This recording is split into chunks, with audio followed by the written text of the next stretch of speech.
ಇವತ್ತು ಕರ್ನಾಟಕದಲ್ಲಿ ನಡೆದಂತಹ ಒಂದು ಘೋರ ಜ್ವಾಲೆ ಏನಿದೆ ಅಲ್ವಾ, ನಿಜಕ್ಕೂ ಎಲ್ಲರೂ ಕೂಡ ಮಮ್ಮಲ ಮರುಗ್ತಾ ಇದ್ದಾರೆ. ಚಿತ್ರದುರ್ಗದ ಗೊರಲತ್ತು ಬಳಿ ಆಗಿರುವಂಥ ಒಂದು ಘಟನೆ, 6 ಜನ ಸಜೀವವಾಗಿ ದಹನವನ್ನು ಹೊಂದಿದ್ದಾರೆ. ಆದರೆ ನಮ್ಮ ಪ್ರಶ್ನೆ ಇಲ್ಲಿ, ಖಾಸಗಿ ಬಸ್ಗಳು ಎಷ್ಟು ಸೇಫ್ ಪ್ರಯಾಣಕ್ಕೆ ಅಂಥೇಳಿ. ಯಾಕೆಂದರೆ ಬಹುತೇಕವಾಗಿ ಎಲ್ಲರೂ ಕೂಡ ಐಷಾರಾಮಿಯಾಗಿ ಹೋಗಬೇಕು, ನಾವು ಮಲ್ಕೊಂಡು ಆರಾಮಾಗಿ ಹೋಗಬೇಕು ಅಂಥೇಳಿ ಬಯಸ್ತಾರೆ. ಆದರೆ ಇಲ್ಲಿ ಆರಾಮಾಗಿ ಮಲಗಿದಂಥವರು ಮಸಣಕ್ಕೆ ಸೇರಿದ್ದಾರೆ. ಶವ ಪೆಟ್ಟಿಗೆಗಳಾಗ್ತಾ ಇದೆ ಸ್ಲೀಪರ್ ಬಸ್ಗಳು. ಕರ್ನೂಲ್ ದುರಂತ ನಮ್ಮ ಕಣ್ಣು ಮುಂದೆ ಇದೆ ರೀ. ಅದಾದ ಮೇಲೆ ನಡೆದಿರುವಂತಹ ಬಹುದೊಡ್ಡ ದುರಂತ ಇದು. ಕರ್ನಾಟಕದಲ್ಲಿ ಕಂಡು ಕೇಳರಿಯದ ರೀತಿಯಲ್ಲಿ ಈ ಒಂದು ಘಟನೆಯಾಗಿದೆ. RTO ಅಧಿಕಾರಿಗಳೇನು ಮಾಡ್ತಾ ಇದ್ದಾರೆ? ಸರ್ಕಾರ ಯಾಕೆ ಇರುವಂಥ ಕಾನೂನನ್ನು ಬಿಗಿಗೊಳಿಸ್ತಾ ಇಲ್ಲ? ಜೊತೆಗೆ ಖಾಸಗಿ ಬಸ್ಗಳ ಮಾಲೀಕರು ಹಣದಾಸೆಗೋಸ್ಕರ ಬೇಕಾಬಿಟ್ಟಿಯಾಗಿ ಸೇವೆಗಳನ್ನು ಕೊಡ್ತಾ ಇದ್ದಾರಾ? ಯಾಕಂದರೆ ಸಾರ್ವಜನಿಕರ ಪ್ರಾಣಕ್ಕೆ ಬೆಲೆನೇ ಇಲ್ಲ ರೀ. ಆರಾಮಾಗಿ ಕನಸು ಕಾಣ್ಕೊಂಡು ಮಲಗಿಕೊಂಡು ನಾವು ಹೋಗ್ತಾ ಇದ್ದೀವಿ ಅನ್ನುವಂಥ ನಿಟ್ಟಿನಲ್ಲಿ ಬೆಳಕು ಹರಿಯಿತು ಅನ್ನುವಂಥ ಒಂದು ನಂಬಿಕೆ ಕೂಡ ಇಲ್ಲ. ಜೀವ ಭಯದಲ್ಲೇ ಮಲಗಬೇಕು ಅವರು. ಅಂತಹ ಪರಿಸ್ಥಿತಿ ನಿರ್ಮಾಣ ಆಗಿಬಿಟ್ಟಿದೆ ನೋಡಿ. ಎಂತಿಂಥ ಕನಸನ್ನು ಕಟ್ಕೊಂಡವ್ರು ಇವತ್ತು ದಾರುಣವಾಗಿ ಸಾವು ಕಂಡಿದ್ದಾರೆ. ಮದುವೆ ಇತ್ತು ರೀ, ಮದುವೆ ಫಿಕ್ಸ್ ಆಗಿತ್ತು, ಹನಿಮೂನಿಗೆ ಹೋಗಿ ಬಂದಂಥವ್ರು, ಜೊತೆಗೆ ಏನೋ ದೊಡ್ಡ ಕನಸು ಆಸೆಗಳನ್ನು ಹೊತ್ತಂಥವ್ರು, ಮಜಾ ಮಾಡಬೇಕು, ಎಂಜಾಯ್ ಮಾಡಬೇಕು ಅಂತ ಹೊರಟಂಥವ್ರು, ತಮ್ಮ ಕುಟುಂಬವನ್ನು ಭೇಟಿ ಮಾಡಬೇಕು ಅಂತಿದ್ದವರು, ಒಬ್ಬೊಬ್ರದ್ದು ಒಂದೊಂದು ಕತೆ. ಹಾಗಾಗಿನೇ ಇಲ್ಲಿ ಸಾಕಾಗಿ ಹೋಗಿದೆ. ಯಾವುದ್ರಲ್ಲಿ ಪ್ರಯಾಣ ಮಾಡಬೇಕಾಗಾದ್ರೆ ವಿಮಾನದಲ್ಲಿ ಹೋದರೆ ಅಲ್ಲೂ ಅಪಘಾತ ಆಗುತ್ತೆ. ನಾವು ಅಹಮದಾಬಾದ್ ನೋಡಿದ್ವಿ ದುರಂತವನ್ನು. ಬಸ್ಗಳಲ್ಲಿ ಓಡಾಡಿದರೆ ಹೀಗೆ, ಟ್ರೈನಲ್ಲಿ ಓಡಾಡಿದರೆ ಅಲ್ಲೂ ಕೂಡ ಕೆಲವೊಂದಿಷ್ಟು ಅವಘಡಗಳಾಗ್ತವೆ. ಇನ್ನು ಹೆಂಗೆ ಓಡಾಡಬೇಕು ಊರುಗಳಿಗೆ? ನಡ್ಕೊಂಡು ಹೋಗಬೇಕಾ, ಸೈಕಲ್ಗಳು ಹೋಗಬೇಕಾ ಅಂತ ಜನ ಕೇಳ್ತಾ ಇದ್ದಾರೆ ನಮ್ಮನ್ನ. ಹಾಗಾಗಿನೇ ಖಾಸಗಿ ಬಸ್ಗಳ ಒಂದು ಓಡಾಟ ಎಷ್ಟು ಸೇಫ್, ಅದರ ಸುರಕ್ಷತೆ ಹೇಗೆ ಮತ್ತು ಬಚಾವ್ ಹೇಗೆ ಆಗಬಹುದು ಅಂಥ ಸಂದರ್ಭದಲ್ಲಿ ಇದೆಲ್ಲದರ ಬಗ್ಗೆ ಚರ್ಚೆ ಮಾಡಲಿಕ್ಕೆ ನಮ್ಮ ಜೊತೆಗೆ ಅತಿಥಿಗಳು ಜಾಯ್ನ್ ಆಗಿದ್ದಾರೆ. ಅವ್ರನ್ನ ಕಾರ್ಯಕ್ರಮಕ್ಕೆ ಸ್ವಾಗತ ಮಾಡ್ತೀನಿ. ಮೊದಲದಾಗಿ ನಿವೃತ್ತ ಪ್ರಾದೇಶಿಕ ಸಾರಿಗೆ ಆಯುಕ್ತರಾಗಿರುವಂಥ H. ರಾಜಣ್ಣ ಅವರು ಜಾಯ್ನ್ ಆಗಿದ್ದಾರೆ. ಸರ್ ನಮಸ್ತೆ, ಕಾರ್ಯಕ್ರಮಕ್ಕೆ ಸ್ವಾಗತ. ನಮಸ್ತೆ. ಹಾಗೆ ರಾಜ್ಯ ಬಸ್ ಮಾಲೀಕರ ಸಂಘದ ಅಧ್ಯಕ್ಷರು ನಟರಾಜ್ ಶರ್ಮಾ ಅವರು ಜಾಯ್ನ್ ಆಗಿದ್ದಾರೆ ನಮ್ಮ ಜೊತೆಗೆ ನೇರವಾಗಿ. ಸರ್ ನಮಸ್ತೆ, ಕಾರ್ಯಕ್ರಮಕ್ಕೆ ಸ್ವಾಗತ ನಿಮಗೆ. ನಮಸ್ಕಾರ ಸರ್. ಸರ್ ನಿಮ್ಮಿಂದನೇ ಆರಂಭ ಮಾಡ್ತಾ ಇದ್ದೀನಿ. ಎಲ್ಲರೂ ಕೇಳ್ತಿರುವಂಥ ಒಂದೇ ಒಂದು ಪ್ರಶ್ನೆ, ಖಾಸಗಿ ಬಸ್ಗಳು ಓಡಾಡಲಿಕ್ಕೆ ಸೇಫ್ ಅಲ್ಲ, ಸಾವನ್ನ ಜೊತೆಗೇನೆ ಇಟ್ಕೊಂಡು ಓಡಾಡಬೇಕು, ನಂಬಿಕೆನೇ ಇಲ್ಲ, ಗ್ಯಾರಂಟಿನೇ ಇಲ್ಲ ಅನ್ನುವಂಥ ಪರಿಸ್ಥಿತಿ ನಿರ್ಮಾಣ ಆಗ್ಬಿಟ್ಟಿದೆ ಈಗ ಖಾಸಗಿ ಬಸ್ ಕಂಡ್ರೆ. ಸರ್ ಮೊದಲನೇದಾಗಿ ದೇಶದ ಸ್ಟ್ಯಾಟಿಸ್ಟಿಕ್ಸ್ ಅನ್ನ ತಮ್ಮ ಮುಂದೆ ಇಡ್ಲಿಕ್ಕೆ ಬಯಸ್ತೀನಿ. ಓಕೆ. ಇಡೀ ದೇಶದಲ್ಲಿ 71% ಖಾಸಗಿ ಬಸ್ಗಳಿದೆ. ಓಕೆ. ಇನ್ನು ಉಳಿದಂತ 29% ಇರ್ತಕ್ಕಂಥ ಎಲ್ಲ ರಾಜ್ಯ ಸರ್ಕಾರದ STOಗಳನ್ನ ಗಣನೆಗೆ ತಗೊಂಡ್ರೆ ಉಳಿತಕ್ಕಂಥದ್ದು 29% ಮಾತ್ರ. ಸಾರಿಗೆಗೆ ಸಂಬಂಧಪಟ್ಟ ಫಸ್ಟ್ ಮೊದಲನೇದಾಗಿ ಹೈಯೆಸ್ಟ್ ಸೇಫ್ ಮತ್ತು ಲಕ್ಸುರಿಯನ್ನ ಕೊಟ್ಟಿರ್ತಕ್ಕಂಥದ್ದು ಖಾಸಗಿ ಸಾರಿಗೆ ಉದ್ಯಮ. ಓಕೆ. ಇವತ್ತು ಎಲ್ಲೋ ಒಂದು ಘಟನೆ ನಡೆದಿದೆ. ಆ ಘಟನೆಗೆ ನಿಜವಾಗ್ಲೂ ನಮಗೂ ಕೂಡ ಬಹಳ, ನಾನಿವತ್ತು ಸ್ಪಾಟ್ ಅಲ್ಲೇ ಇದ್ದೀನಿ. ಈಗಲೂ ಕೂಡ ನಾನು ಚಿತ್ರದುರ್ಗದ ಹೈವೇ ಅಲ್ಲೇ ನಿಂತ್ಕೊಂಡೆ ಮಾತಾಡ್ತಾ ಇದ್ದೀನಿ. ಮಧ್ಯಾಹ್ನ 12:30-1 ಗಂಟೆಯಿಂದ ಮಾನ್ಯ ಸಾರಿಗೆ ಆಯುಕ್ತರು ಬಂದಾಗ್ಲಿಂದ ಹಿಡಿದು ಈಗಲೂ ಇಲ್ಲೇ ಇದ್ದೀನಿ, ಸ್ಪಾಟ್ ಅಲ್ಲೇ ಇದ್ದೀನಿ. ಆದ್ರೆ ನಾವು ಎಲ್ಲಾ ರೀತಿಯಾದಂತ ಕರ್ನಾಟಕ ರಾಜ್ಯ ಬಸ್ ಮಾಲೀಕರ ಸಂಘ ಏನೇನು ಸವಲತ್ತುಗಳನ್ನ, ಸೇವೆಗಳನ್ನ ನಾವಿಲ್ಲಿ ಈ ಒಂದು ಸ್ಥಳದಲ್ಲಿ ಕೊಡ್ಬೇಕಾಗಿತ್ತು, ಎಲ್ಲವನ್ನು ಕೊಡುವಂತ ಕೆಲಸನ ಇವತ್ತು ಮಾಡಿದೀವಿ. ಇವತ್ತು ಏನು ವಾಹಿನಿ ಮೂಲಕ ತಮ್ಗೆ ನಾನು ಹೇಳಲಿಕ್ಕೆ ಬಯಸ್ತೀನಿ. ನಿನ್ನೆಯಿಂದ ನಾವು ಮಾಧ್ಯಮಗಳಲ್ಲಿ ನೋಡ್ತಾ ಇದ್ವಿ. ರಾತ್ರಿ ಬೆಳಿಗ್ಗೆನೆ ನನಗೆ ಮಾರ್ನಿಂಗ್ 4:15 ಕಾಲ್ ಸ್ಟಾರ್ಟ್ ಆಯ್ತು. ಎಲ್ಲ ನಮ್ಮ ಮಾಧ್ಯಮ ಮಿತ್ರರೇ ನನಗೂ ಕಾಲ್ ಮಾಡಿದ್ದು, ಸರ್ ಈ ತರ ಆಗಿದೆ ಘಟನೆ, ಇದ್ರದ್ದು ಏನು ಅಂತ. ಸೊ ನನಗೆ ಅವಾಗ ಇನ್ನೂ ಮಾಹಿತಿ ಇರಲಿಲ್ಲ, ಬಟ್ ಮಾಹಿತಿಯ ಕೊರತೆ ನನಗೂ ಇತ್ತು, ಯಾಕೆಂದ್ರೆ ನಾನು ಸ್ಥಳದಲ್ಲಿ ಇಲ್ಲದೆ ಇರೋ ಕಾರಣದಿಂದ. ಆದ್ರೆ ಮಾಹಿತಿಯನ್ನ ಪಡೆದುಕೊಂಡ ತಂತ್ರ ಇವತ್ತು ನಾನು ಈಗ ನಿಮ್ಗೆ ವಾಸ್ತವ ಸ್ಥಿತಿಯನ್ನ ಹೇಳಲಿಕ್ಕೆ ಬಯಸ್ತೀನಿ. ಈಗ 4 ಜನ ಮಾತ್ರ ಬಸ್ನಲ್ಲಿ ದೊಡ್ಡವರು ಅಂದ್ರೆ ಅಡಲ್ಟ್ಸ್ ಸಾವನ್ನಪ್ಪಿದ್ದಾರೆ, 1 ಮಗು ಅಪ್ಪಿದೆ, 5 ಟೋಟಲ್ ಸಾವುಗಳು ಈ ಬಸ್ ನಲ್ಲಿ ಸಂಭವಿಸಿರ್ತಕ್ಕಂಥದ್ದು. ಒಂದೇ ಒಂದು ಮಾತ್ರ ಡ್ರೈವರ್, ಏನು ಟ್ರಕ್ ಡ್ರೈವರ್ ಇವತ್ತು ಅಜಾಗರೂಕತೆಯಿಂದ ಬಂದು ಆಕ್ಸಿಡೆಂಟ್ ಮಾಡಿದ್ದಾನೆ, ಅವರ ಒಂದು ಸಾವು ಟ್ರಕ್ ಅಲ್ಲಿ ಫಸ್ಟ್ ಆಗಿರ್ತಕ್ಕಂಥದ್ದು ಸಾವು ಟ್ರಕ್ ಡ್ರೈವರ್ದು. ಯಾಕಂದ್ರೆ ಅವನೇ ಫಸ್ಟ್ ಆ ಒಂದು ಲಾರಿ ಬೆಂಕಿ ಹತ್ಕೊಂಡ ನಂತರ ಬಸ್ ಹತ್ಕೊಂಡಿರ್ತಕ್ಕಂಥದ್ದು. ಆ ಕಾರಣದಿಂದ ಬಸ್ ಲಾರಿ ಡ್ರೈವರ್ ಮೃತಪಟ್ಟಿದ್ದಾನೆ. ಕರ್ನೂಲ್ ದುರಂತ ಆದ್ಮೇಲೆ ಎಚ್ಚೆತ್ಕೊಳ್ಬೇಕಾಗಿತ್ತು. ನಾವೆಲ್ಲೋ ಬುದ್ಧಿ ಬಂತು ಅಂತ ಅನ್ಕೊಂಡಿದ್ವಿ ಸರ್. ಅಲ್ಲ ಸೇಫ್ಟಿನೇ ಇಲ್ಲ, ನಮಗೆ ಊರು ತಲುಪ್ತೀವಿ ಅನ್ನೋದೇ ನಮಗೆ ನಂಬಿಕೆ ಇಲ್ಲ ಸರ್. ಅಂದರೆ ಅಲ್ಲ, ಸಾವು ಆಗುತ್ತೆ, ಓಕೆ, ಆಕಸ್ಮಿಕವಾಗಿ ಆಗಿದೆ, ಬೆಂಕಿ ಹೊತ್ಕೊಂಡಿದೆ, ಅಲ್ಲ ಸಾವಿನ ಸಂಖ್ಯೆ ಆದರೂ ಕಡಿಮೆ ಮಾಡ್ಬೋದಲ್ವಾ ಅಂತ. ಅಂದರೆ ಆ ರೀತಿಯಾದಂಥ ವಾತಾವರಣ ನಮ್ಗೆ ಕಾಣಿಸ್ತಾ ಇಲ್ಲ ದುರಂತಗಳಾದರೂ ಕೂಡ. ಸರ್, ಇವತ್ತು ತಾವೇನಾದ್ರೂ ಸ್ಥಳದಲ್ಲಿ ತಮ್ಮ ರಿಪೋರ್ಟರ್ಸ್ ಇದ್ರೆ ದಯವಿಟ್ಟು ಒಂದು ಫೋಟೋ ತರಿಸ್ಕೊಳ್ಳಿ. ಓಕೆ. ನಾನು ಬಸ್ ಹತ್ರ ಬಂದಾಗ ನಮ್ಗೆ ಕಣ್ಣಲ್ಲಿ ರಕ್ತ ಒಂದು ಬಿಟ್ಟು ಬೇರೆ ಇನ್ನೆಲ್ಲ ನಮ್ಗೆ ಅರಸ್ಬಿಟ್ಟಿದ್ದಾನೆ ಇವತ್ತು ದೇವ್ರು. ಒಬ್ಬ ಬಸ್ ಮಾಲೀಕರ ಸಂಘದ ಅಧ್ಯಕ್ಷನಾಗಿ ಮಾತಾಡೋದಕ್ಕಿಂತ ಹೆಚ್ಚಾಗಿ ನನ್ನ ತಂದೆ ಬಸ್ ಮಾಲೀಕರಾಗಿದ್ರು, ನಾನು ಬಸ್ ಮಾಲೀಕನಾಗಿದ್ದೀನಿ. ನಮ್ಮ ಇಡೀ ವಂಶದ ಒಂದು ನಮ್ಮ ರಕ್ತದಲ್ಲಿ ಹರಿತಾ ಇರೋ ಕಾರಣದಿಂದ ಈ ಬಸ್ಸಿನ ಒಂದು ಇವತ್ತಿನ ಅವಶೇಷ ನೋಡಿದಾಗ ನಾನ್ ಫಸ್ಟ್ ನೋಡಿದಾಗ ಏನಪ್ಪಾ ಈ ಟಿವಿಗಳಲ್ಲೆಲ್ಲ ತೋರಿಸಿದ್ದು ನಿಜಾನೇನೋ ಅನ್ಕೊಂಬಿಟ್ಟೆ. 10, 11, 18 ಈ ತರ ತೋರಿಸ್ತಾ ಇದ್ದದ್ ನೋಡಿದಾಗ ನಿಜಾನೇನೋ ಅನ್ಕೊಂಬಿಟ್ಟೆ.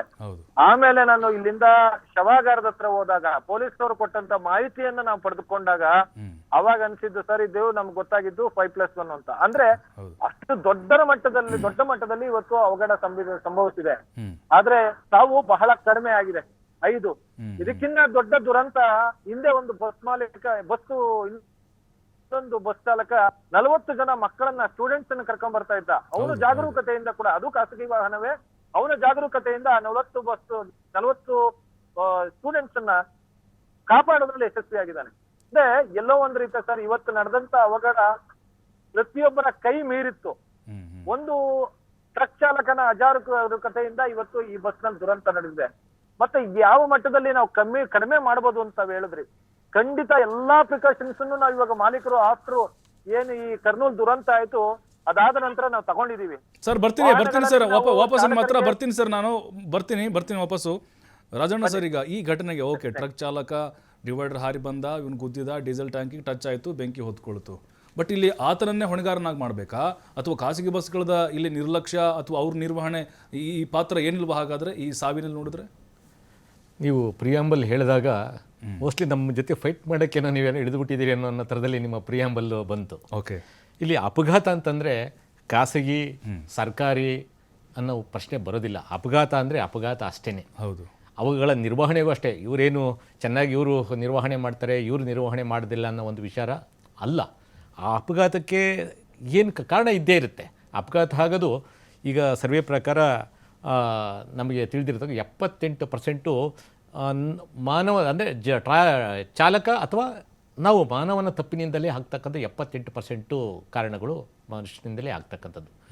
ಇನ್ನು 22% ಇತರೆ ಕಾರಣಗಳು, ವಾತಾವರಣ ಇರ್ಬೋದು, ರಸ್ತೆಗಳು ಇರ್ಬೋದು, ಎನ್ವಿರಾನ್ಮೆಂಟ್ ಇರ್ಬೋದು, ನ್ಯಾಚುರಲ್ ಕಲಾಮಿಟೀಸ್ ಇರ್ಬೋದು, ಬೇರೆ ಬೇರೆ ಕಾರಣಗಳಿಂದ ಆಗ್ತದೆ. ಈಗ ನಾವು 78% ಅಂತಂದರೆ ಅಲ್ಲಿಗೆ ನಮ್ಮ ಮನುಷ್ಯನ ತಪ್ಪಿನಿಂದಾಗಿಯೇ ಅಪಘಾತಗಳಾಗ್ತಾ ಇದ್ದಾವೆ ಅಂತ ಆಯಿತು. ಕರೆಕ್ಟ್. ಆದರೆ ನೀವು ಹೇಳಿದ್ರಿ ಬಸ್ಗಳ ನಿರ್ವಹಣೆ ಅಂತಂದ್ಬಿಟ್ಟು, ಇವತ್ತು ನಮ್ಮಲ್ಲಿ ಇರ್ತಕ್ಕಂಥ ಒಂದು ತಂತ್ರಜ್ಞಾನ ವಾಹನ ನಿರ್ಮಾಣ ಕ್ಷೇತ್ರದಲ್ಲಿ ಹೈಯೆಸ್ಟ್ ಸ್ಟ್ಯಾಂಡರ್ಡ್ಸ್ಗೆ ಇವತ್ತು ವೆಹಿಕಲ್ಸ್ ಮ್ಯಾನುಫ್ಯಾಕ್ಚರ್ ಆಗ್ತಾ ಇದೆ. ಮ್ಯಾನುಫ್ಯಾಕ್ಚರ್ ಆದಮೇಲೆ ನಿರ್ವಹಣೆ ಸಾರಿಗೆ ಇಲಾಖೆಗಿದೆ, ಖಂಡಿತವಲ್ಲ ಇರ್ಬೋದು. ನೀವು ಅಲ್ಲೊಂದು ನೀವು ನ್ಯೂನತೆ ಇರತಕ್ಕಂಥ ವೆಹಿಕಲ್ಗಳು ಇಲ್ಲ ಅಂತ ಹೇಳಕ್ಕೆ ಬರೋದಿಲ್ಲ. ಆದರೆ ಅವುಗಳ ನಿರ್ವಹಣೆಯನ್ನು ಕೂಡ ಸಾರಿಗೆ ಇಲಾಖೆ ಮಾಡ್ತಾ ಇದೆ. RTO ಅಧಿಕಾರಿಗಳು ಮಾಡ್ತಾ ಇಲ್ಲ. ಅಲ್ಲಿ ನೀವು ಮಾಡ್ತಾ ಇಲ್ಲ ಅನ್ನೋದು ಅಪರೂಪ ಆದರೂ ಕೂಡ ಅಪರೂಪ ಮಾಡ್ತಾರೆ. ಇಂಥ ಘಟನೆ ಆದಾಗ ಹೊರಗಡೆ ಬರ್ತಾರೆ, ದಂಡ ಹಾಕ್ತಾರೆ. ಈಗ ನಾನು ಈ ಘಟನೆಗೆ ಸಂಬಂಧಪಟ್ಟಂತೆ ಹೇಳ್ತೀನಿ.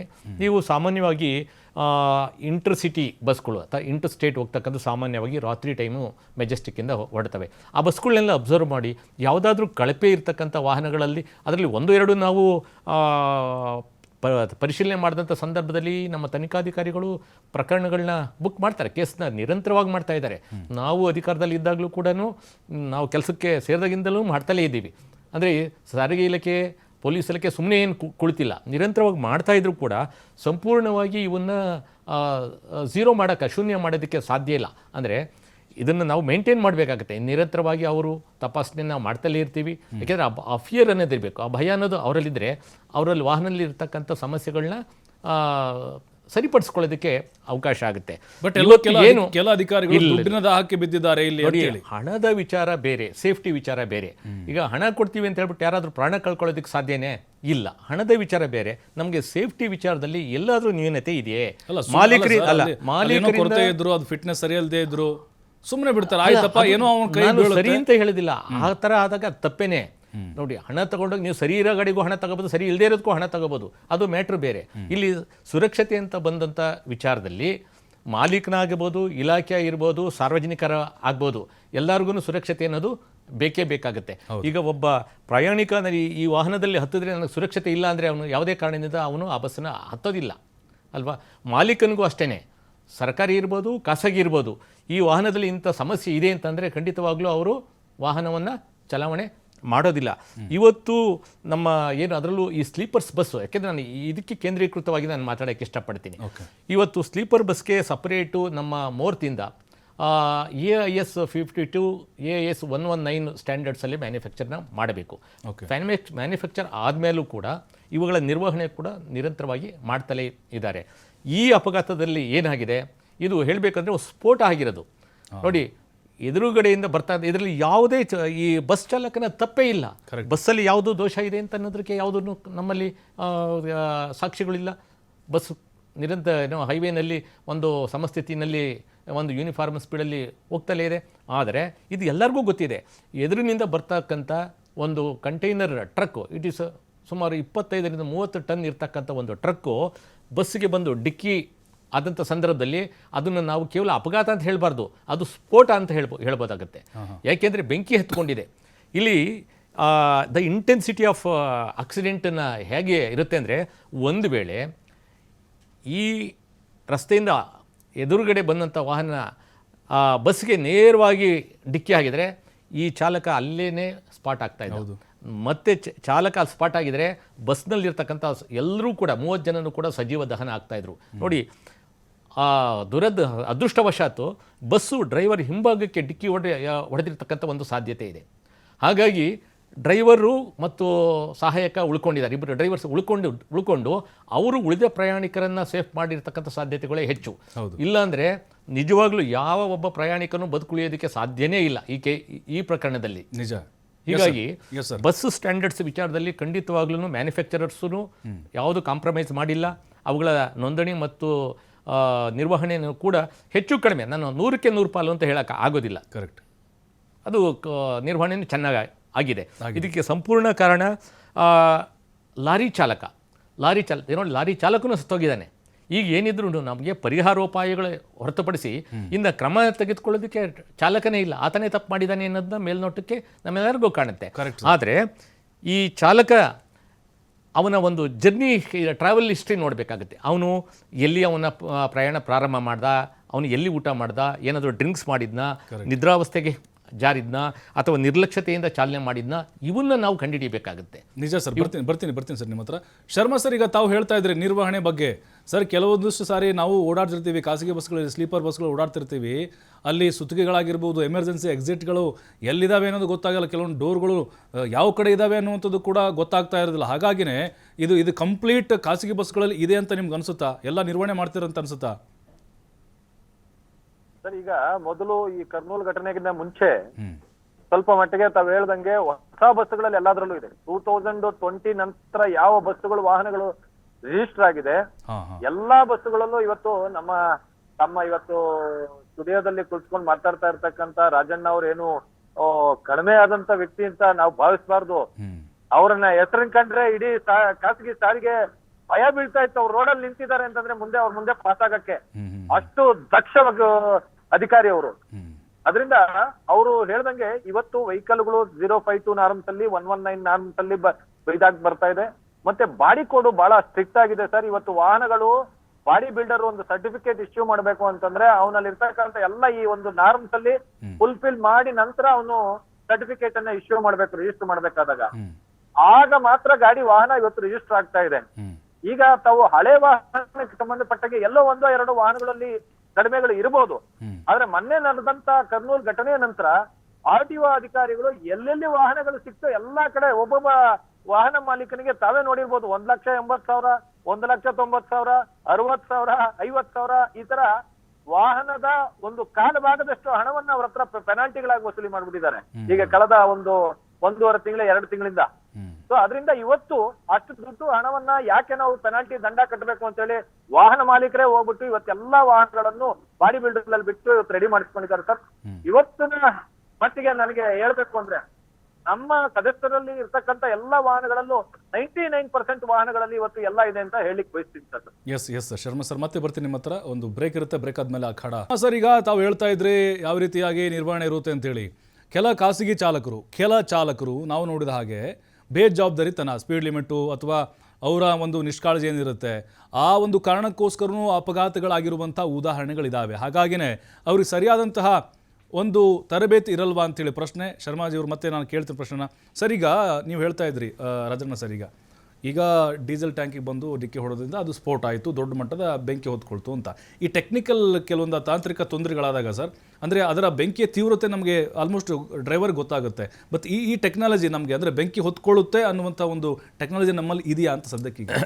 ಇಲ್ಲಿ ಬೆಂಕಿ ಹತ್ಕೊಳ್ಳೋದ್ರಲ್ಲಿ ನೋಡಿ, ಬಸ್ಗಳಲ್ಲಿ fire alarm, fire suppression system ಅಂದರೆ ಬೆಂಕಿ ಹತ್ಕೊಳ್ತದೆ ಅನ್ನೋದು ಕಿಡಿಗೆ ಆಗುತ್ತೆ ಅನ್ನೋದಕ್ಕೆ ಒಂದು ಇಂಡಿಕೇಶನ್ನ ಡ್ರೈವರ್ಗೂ ಕೊಡುತ್ತೆ, ಪ್ಯಾಸೆಂಜರ್ಸ್ಗೂ ಕೊಡ್ತಕ್ಕಂಥ ಒಂದು ಸಿಸ್ಟಮ್ಮು ಬಸ್ಗಳಲ್ಲಿ ಇದೆ.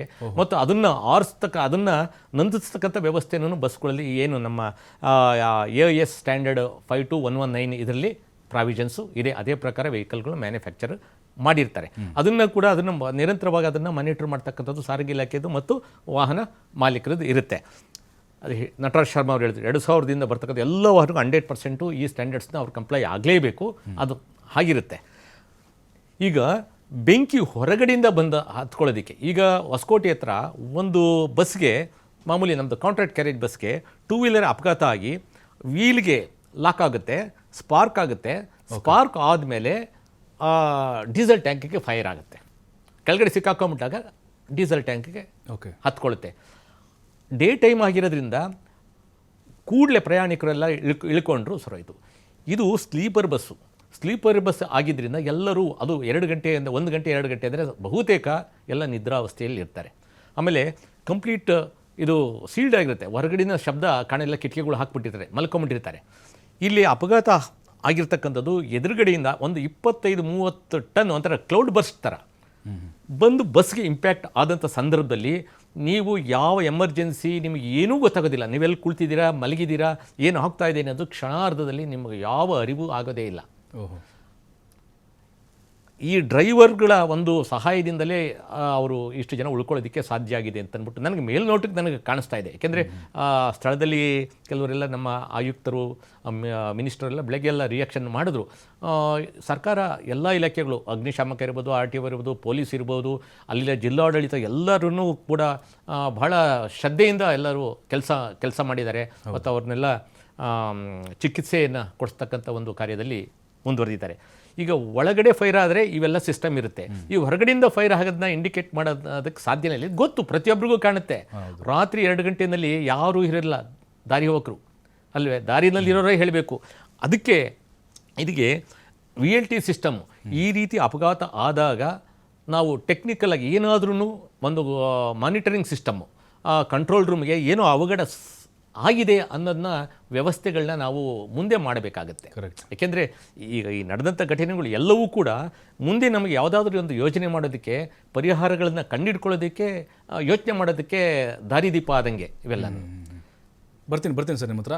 ಶರ್ಮಾ ಸರ್, ಈಗ ತಾವು ಹೇಳ್ತಾ ಇದ್ರಿ, ಓಕೆ, ಈಗ ಡ್ರೈವರ್ಗಳು ಮತ್ತು ಅಲ್ಲಿ ಕಂಡಕ್ಟರ್ಗಳನ್ನ ಇರ್ತಾರೆ ಖಾಸಗಿ ಬಸ್ಸು, ಅವ್ರಿಗೆ ತರಬೇತಿ ಅದು ನಿಖರವಾಗಿ ಕೊಟ್ಟಿರಲಾಗುತ್ತಾ ಅಂತ? ಅಂದರೆ ಈಗ ಏನು ಗುತ್ತಿಗೆ ಆಧಾರದ ಮೇಲೆ ಕೆಲಸವನ್ನು ಮಾಡ್ತಾ ಇರ್ತಾರೆ, ಹಾಗಾಗಿನೇ ಬೇಜವಾಬ್ದಾರಿತವಾಗಿ ಎಷ್ಟೋ ಜನ ನಾವು ಗಾಡಿ ಓಡಿಸೋದನ್ನು ನೋಡ್ತಾ ಇರ್ತೀವಿ. ಯಾಕಂದರೆ ಕಣ್ಣಾರೆ ಭಾಳಷ್ಟು ಕಂಡಿದ್ದೇವೆ ನಾವು. ಹಾಗಾಗಿನೇ ಅವರಿಗೆ ನಿಜವಾಗ್ಲೂ ತರಬೇತಿ ಅಂದರೆ ಕಾನ್ಫಿಡೆಂಟಲ್ಲಿ ತರಬೇತಿನ ಕೊಡಲಾಗುತ್ತಾ, ಅಂಥವ್ರನ್ನ ನೀವು ಆಯ್ಕೆ ಮಾಡ್ತೀರಾ ಅಂತ ಹೇಗೆ? ಈಗ ಒಂದಂತೂ ನಾನು ತಮ್ಮ ಮುಂದೆ ಮುಕ್ತವಾಗಿ ತಮ್ಮ ಇದನ್ನ ನಾನು ಹೇಳಲಿಕ್ಕೆ ಬಯಸ್ತೀನಿ. ಇವತ್ತಿನ ಘಟನೆ ಬಗ್ಗೆ ನಿಜವಾಗ್ಲೂ ಚಾಲಕ ಮತ್ತು ಕ್ಲೀನರ್ನ ಒಂದು ಇದರಿಂದಾನೆ ಪ್ರಯತ್ನದಿಂದ ಸುಮಾರು ಜನರ ಜೀವನ ಉಳಿಸಿದ್ದಾರೆ. ಯಾಕೆಂದ್ರೆ ಕ್ಲೀನರ್ ಪಕ್ಕಕ್ಕೆ ಬಿದ್ದೋಗಿದ್ ಕೂಡ್ಲೆ ಇಮಿಡಿಯೇಟ್ ಆಗಿ ಪಾಪ ಎಲ್ರನ್ನೂ ಎಲ್ಲ ಬೆಂಕಿ ಎತ್ಕೊಂಡಿದೆ, ಇಳಿರಿ ಅಂತ ಕರೆದಿದ್ದಾನೆ. ಬಂದಿದ್ದಾರೆ 4 ಜನರಿಗೆ ಮಾತ್ರ, ಅದ್ರಲ್ಲೂ ಲೇಡೀಸ್ 3. ಅವ್ರಿಗೆ ಪಾಪ ಮೇಲಿಂದ ಇಳಿಲಿಕ್ಕೆ ಕಷ್ಟ ಸಾಧ್ಯವಾಯ್ತು ಏನೋ, ಅದರಿಂದ ಅವ್ರಿಗೆ ಇಳಿಯಕ್ ಆಗಿಲ್ಲ. ಅದ್ ಬಿಟ್ರೆ ಆ ಲೇಡಿ ಜೊತೆಲಿ ಇದ್ದಂತ ಒಂದ್ ಮಗು, ಮತ್ತೆ ಇನ್ನೊಬ್ಬ ಜೆಂಟ್ಸ್, ಅದು ಬಿಟ್ರೆ ಈ 4 ಜನ ಪ್ಲಸ್ ಒಂದು ಮಗು, ಈ 4 ಜನ ಬಿಟ್ಟರೆ ಮಿಕ್ಕ ಎಲ್ಲರನ್ನು 29 ಜನದಲ್ಲಿ 26 ಜನರನ್ನ ಇಳಿಸುವಂತ ಕೆಲಸವನ್ನ, 25 ಜನರನ್ನ ಇಳಿಸುವಂತ ಕೆಲಸವನ್ನ ಇವ್ರು ಮಾಡಿದಾನೆ, ಕ್ಲೀನರ್ ಮಾಡಿದಾನೆ. ಅದ್ರ ಮಧ್ಯದಲ್ಲಿ ಚಾಲಕ ಕೂಡ ಸಿಕ್ಕಾಕೊಂಡ್ಬಿಟ್ಟಿದ್ದ, ಅವನ ಕಾಲು ಕೂಡ ಹೊರಗಡೆ ತೆಗಿಕಾಗ್ತಾ ಇರಲ್ಲ. ಈಗ ನಾನು ನಮ್ಮ ರಾಜಣ್ಣ ಅವ್ರು ಹೇಳ್ದಂಗೆ ಇದು ಬೆಂಕಿ ಅವಘಡ ಆಗಿದ್ದು ಟ್ರಕ್ ಕಡೆಯಿಂದ ಬಂದ್ ಸಡನ್ ಆಗಿ ಗುದ್ದ ಕೂಡ್ಲೆ ಒಳಗಡೆ ಏನಾಗಿದೆ, ಸ್ಮೋಕ್, ಈ ಬೆಂಕಿ ಹತ್ಕೊಂಡು ಕೂಡಲೇ ಒಳಗಡೆ ಸ್ಮೋಕ್ ಸ್ಟಾರ್ಟ್ ಆಗ್ಬಿಟ್ಟಿದೆ. ಈ ಸ್ಮೋಕ್ ಇಂದ ಮೋಸ್ಟ್ಲಿ 99% ಈ 4 ಜನ ಇಳಿಲಿಕ್ಕೆ ಆಗ್ಲಿಲ್ವೇನೋ. ಎಸ್ ಬರ್ತೀನಿ ಶರ್ಮಾ ಸರ್ ನಿಮ್ಮ ಹತ್ರ. ರಾಜಣ್ಣ ಸರ್, ಈಗ ತಾವು ಹೇಳ್ತಾ ಇದ್ರಿ ಬೆಂಕಿ ಹೊತ್ಕೊಳ್ಳೋಕ್ಕಿಂತ ಮುಂಚೆ ಕೆಲವೊಂದಿಷ್ಟು ಬದಲಾವಣೆಗಳಾಗಿದೆ ಅಂತೇಳಿ. ಅಂದರೆ ಅದು ಪ್ರಯಾಣಿಕರಿಗೆ ಮಲಗಿರ್ತಾರೆ ಸರ್, ಗಾರ್ಡನ್ ಇದ್ದರಿಗಿರ್ತಾರೆ, ಅದು ಅಲಾರಾಮ್ ವ್ಯವಸ್ಥೆ ನಮ್ಮಲ್ಲಿ ಇದೆಯಾ ಈಗ? ಇಲ್ಲ, 2020 ಇದು ಇದೇನಿಲ್ಲ, ಈ AS052 ಏನು ಬಂದಿದೆಯಲ್ಲ ಆ ಬಸ್ಸಲ್ಲಿ ಇತ್ತು. ಅದು 12 ವರ್ಷದ ಬಸ್ಸು. ಈಗ ನಾವು ಪರ್ಮಿಟ್ ಕೊಡಬೇಕಾದ್ರೆ 12 ವರ್ಷದ ಮೇಲ್ಪಟ್ಟಿರೋಕ್ಕೆ ಪರ್ಮಿಟ್ ಕೊಡೋದಿಲ್ಲ. ಇದು ಅಷ್ಟರ ಒಳಗಡೆ ಇರ್ತಕ್ಕಂಥ ಒಂದು ಬಸ್ಸೇನೆ, ಫಿಟ್ನೆಸ್ಸು ಕರೆಕ್ಟಾಗಿರುತ್ತೆ. ಬಟ್ ಇದಕ್ಕೆ 2020 ನಂತರ ಏನು ವೆಹಿಕಲ್ಗಳು ಬರ್ತಾಯಿದೆ ಅವಕ್ಕೆಲ್ಲವಕ್ಕೂ ಕಾನೂನು ಬಂದಿರೋದು ಆವಾಗ. ಆ ನಂತರದ ಎಲ್ಲ ವೆಹಿಕಲ್ಗಳನ್ನು ಈ ಫೈರ್ ಅಲಾರಾಮ್ ಸಿಸ್ಟಮು ಮತ್ತು ಫೈರ್ ಸಪ್ರೆಷನ್ ಸಿಸ್ಟಮ್ನು ಇದ್ದೇ ಇರುತ್ತೆ. ಮತ್ತು ಫೈರ್ ಎಕ್ಸ್ಟಿಂಗ್ವಿಷರ್ಸ್ ಎಲ್ಲ ಇಟ್ಟಿರ್ತಾರೆ, 2 ಇಟ್ಟಿರ್ತಾರೆ. ಒಂದು ಡ್ರೈವರ್ಗೆ ಹತ್ತಿರವಾಗಿ, ಇನ್ನೊಂದು ಪ್ಯಾಸೆಂಜರ್ ಕಂಪಾರ್ಟ್ಮೆಂಟಲ್ಲಿ 2 ಇಟ್ಟಿರ್ತಾರೆ. ಇದು ಒಳಗಡೆ ಆದಾಗ ನಡೀತದೆ. ಇದು ಹೊರಗಡೆ ಆಗಿದೆ. ಒಂದು ಇಂಪ್ಯಾಕ್ಟು, ಆ ಇಂಪ್ಯಾಕ್ಟ್ಗೆ ಏನಾಗುತ್ತೆ, ಒಂದು ಅಪಘಾತ ಆದಾಗ ಕೈ ಕಾಲು ತಲೆ ಏನು ಬೇಕಾದ್ರೂ ಮುರಿದೋಗ್ತವೆ, ಅಥವಾ ಕೂತಿ ಜಾಗದಲ್ಲೇ ಹೊಡೆದು ಸಾಯ್ತಕ್ಕಂಥ ಒಂದು ಪರಿಸ್ಥಿತಿ ಇರ್ತವೆ. ನೋಡಿ, ಇಂಪ್ಯಾಕ್ಟು ಪ್ಲಸ್ ಫೈರು ಇದು ಹೇಗೆ ಅಂತಂದರೆ, ಮೊದಲೇ ಬಾಂಡ್ಲಿಲಿ ಕುದಿತಾ ಇರ್ತದೆ, ಅದನ್ನು ತೆಗೆದು ಬೆಂಕಿಗೆ ಹಾಕ್ದಂಗೆ ಹೇಗೆ ಅಲ್ಲಿಂದ ಹೊರಗಡೆ ಬರುತ್ತೆ. ಇಂಪ್ಯಾಕ್ಟ್ ಆದ ತಕ್ಷಣವೇ ಕೈಯೋ ಕಾಲು ಮುರಿದೋಗಿರ್ತದೆ, ಎಲ್ಲಿ ಏಟು ಬಿದ್ದಿರುತ್ತೆ ಗೊತ್ತಿಲ್ಲ, ಅಥವಾ ಅಲ್ಲೇ ಸತ್ಯ ಹೋಗಿರ್ಬೋದು. ಆ ಫೈರ್ ಆಗೋದಕ್ಕೆ ಮೊದಲೇ ಸತ್ಯ ಹೋಗಿರ್ಬೋದು ಎಷ್ಟೋ ಜನ ಆ ಇಂಪ್ಯಾಕ್ಟ್ಗೆ. ಇವರು ಆ ಫೈರಿಂದಲೇ ಸತ್ತಿದ್ದಾರೆ ಅಂತ ಹೇಳಕ್ಕೆ ಬರೋದಿಲ್ಲ, ಇಂಪ್ಯಾಕ್ಟಿಗೆ ಸತ್ತಿರೋ ಸಾಧ್ಯತೆ ಇರುತ್ತೆ. ನಂತರ ಅವರು ಹೇಗೆ ಬೆಂಕಿಯಿಂದ ಹೊರಗಡೆ ಬರೋದಕ್ಕೆ ಸಾಧ್ಯನೇ ಇಲ್ವಲ್ಲ. ನಿಜ ಸತ್ಯ ಹೋಗಿದ್ರೆ ಏನು ಹೊರಗಡೆ ಇನ್ನೆಲ್ಲಿ ಬರೋಕ್ಕೆ ಸಾಧ್ಯ ಆಗುತ್ತೆ? ಅದನ್ನ ಇದು ಮಾಡೋದು, ಅಸೆಸ್ ಮಾಡೋದು ಕಷ್ಟ. ಖಂಡಿತ ಸರ್. ನಮ್ಮ ಜೊತೆಗೆ ಮತ್ತೊಬ್ಬರು ಅತಿಥಿ ಇದ್ದಾರೆ, ಸೈಬರ್ ತಜ್ಞರು ಫಣೀಂದ್ರ ಅವರು ಫೋನ್ ಸಂಪರ್ಕದಲ್ಲಿದ್ದಾರೆ. ಸರ್ ನಮಸ್ಕಾರ.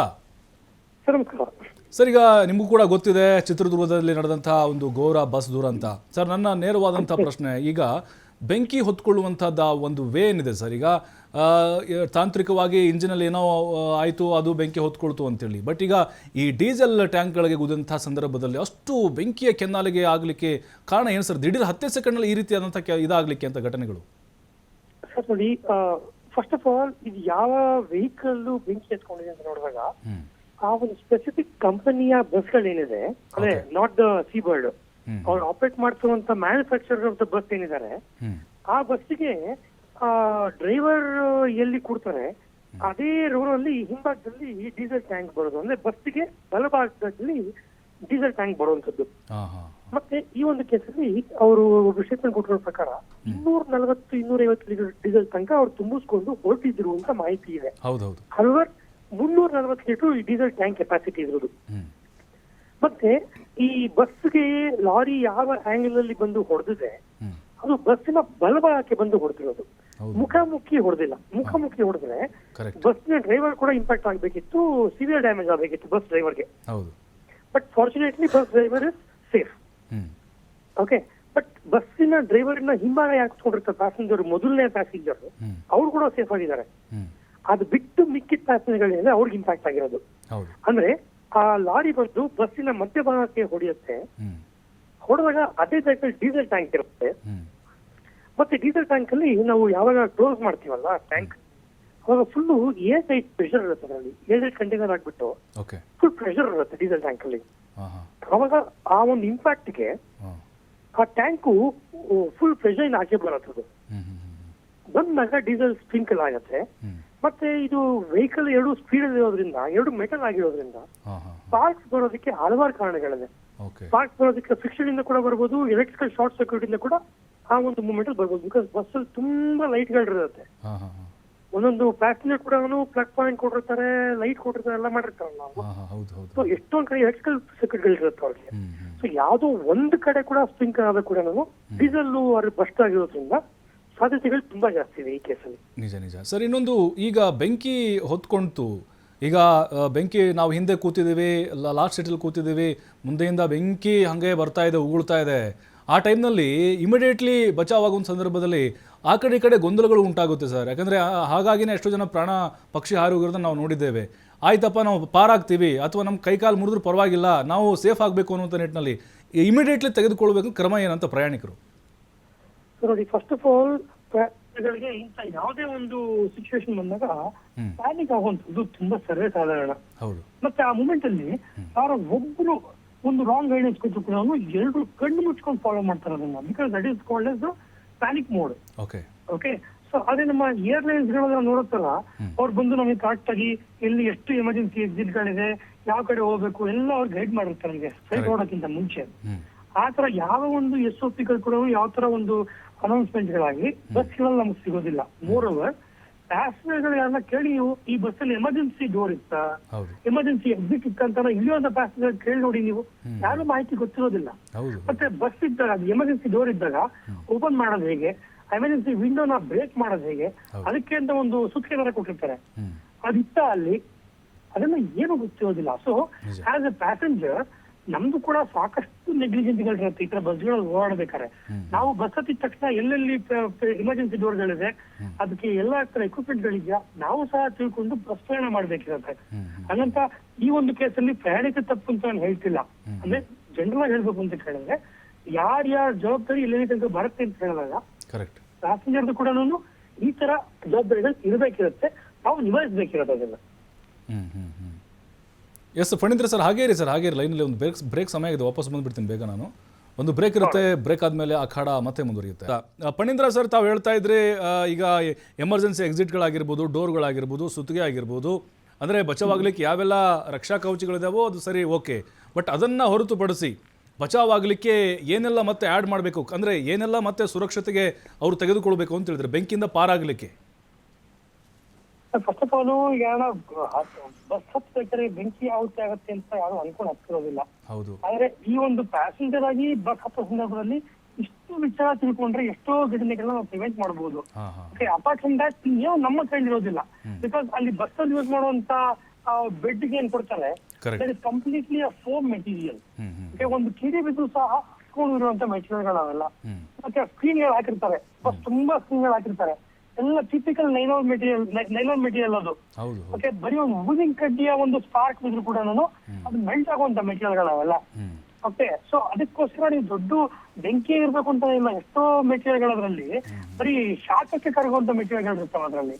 ಸೊ ಅಷ್ಟೆಲ್ಲ ಇಟ್ಕೊಂಡು ನಾವು ಬಸ್ ಟ್ರಾವೆಲ್ ಮಾಡ್ತೀವಿ ಅಂತ ಹೇಳಿದಾಗ ಪ್ಯಾಸೆಂಜರ್ ಆಗಿಟ್ಕೊಂಡು ಬರೀ ಕೇವಲ ಎಮರ್ಜೆನ್ಸಿ ಎಕ್ಸಿಟ್ ಮಾತ್ರ ನಂಬ್ಕೊಂಡಿರುತ್ತೆ.